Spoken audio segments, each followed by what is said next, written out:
Nesse momento eu começo a trabalhar as pequenas flores, né, brancas do buquê de rosas e com a tinta ao fundo fresca, esse branco ele vai se fundindo com a tinta que está no seu entorno. Então ela vai ficando embaçada, esse branco vai ficando embaçado. Isso é extremamente necessário para criar esse efeito de pintura embaçada nas suas camadas. Sua pintura tem que ser toda feita durante um período do dia. Todos esses elementos colocados sobre a pintura, elas têm que se misturar e se difundir com a camada que está embaixo. Então esses brancos eles já estão se difundindo com os vermelhos das rosas e os verdes das folhas, e os pretos e o preto do casaco, pois as tintas provenientes dessas áreas elas estão ainda frescas.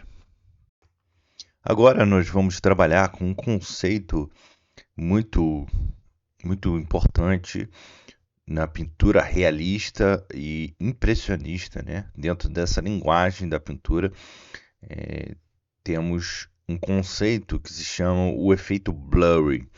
É um procedimento de pintura, uma forma de se pintar, até mesmo mais técnico. Tem até um nome para descrever essa forma de se pintar, que é basicamente você trabalhar com os contornos bem suaves, né? O oposto do contorno duro, se trabalhar a sua figura de uma forma mais pictórica, com contornos suaves, as linhas quase não aparecem e a sua pintura transmite a ideia de uma imagem embaçada, como se fosse uma nebulosidade, um efeito de neblina. Então, um efeito atmosférico até mesmo poderia ser considerado.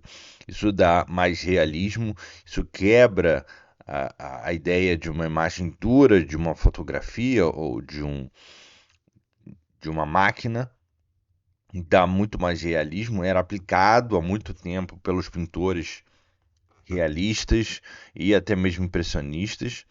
E para criar esse efeito, eu mostro essa pintura, esse retrato que eu estou fazendo.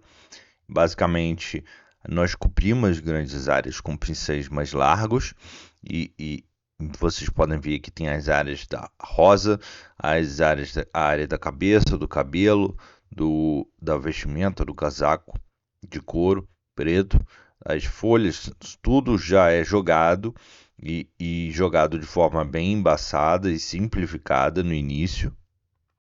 É justamente esse efeito que vai dar a possibilidade de criar um realismo muito mais autêntico, muito mais verdadeiro.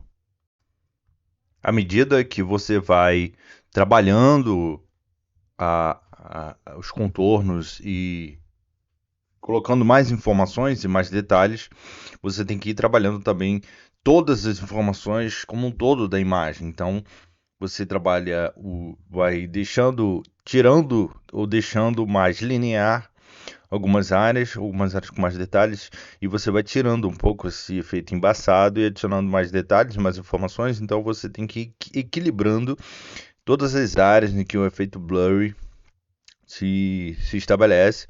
Então você vai adicionando informações em um lado, no cabelo, nos olhos, e aí outras áreas vão pedir também mais informações e mais detalhes e talvez um pouco mais de linearidade, e você vai equilibrando o efeito blurry como um todo, onde é mais embaçado, onde você pode deixar mais embaçado, onde pode ou onde precisa de mais informação.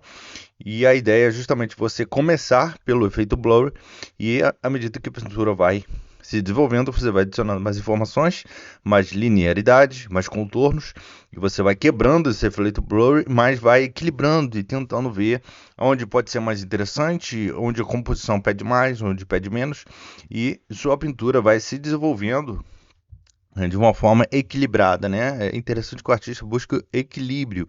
A pintura não precisa ficar completamente embaçada e nebulosa, mas ter algumas áreas mais nebulosas, mais embaçadas, outras áreas menos, né? Por exemplo, o cabelo, a gente não detalha fio por fio do cabelo. É muito natural, é muito comum que a gente trabalhe o contexto de um conjunto. O cabelo são um conjunto de fios, então dentro da perspectiva impressionista que eu trabalho, e realista, a gente trabalha o conjunto. Dentro desse efeito blur, a gente borra tudo, né? A gente pensa o conjunto dos cabelos. A gente pode até trabalhar um fio a mais ou outro a menos, com mais detalhismo, mas é dentro da perspectiva do efeito blur que o cabelo se estabelece. Agora podemos comparar como fica a diferença e interessante como as informações são bem trabalhadas, a diferença do final para o início é mais borrada e agora no final a imagem detalhada, né, com todas as informações visuais necessárias adicionadas e como a pintura fica muito mais fluida, muito mais bonita quando você começa com todos os seus contornos bem embaçados, bem, bem suaves.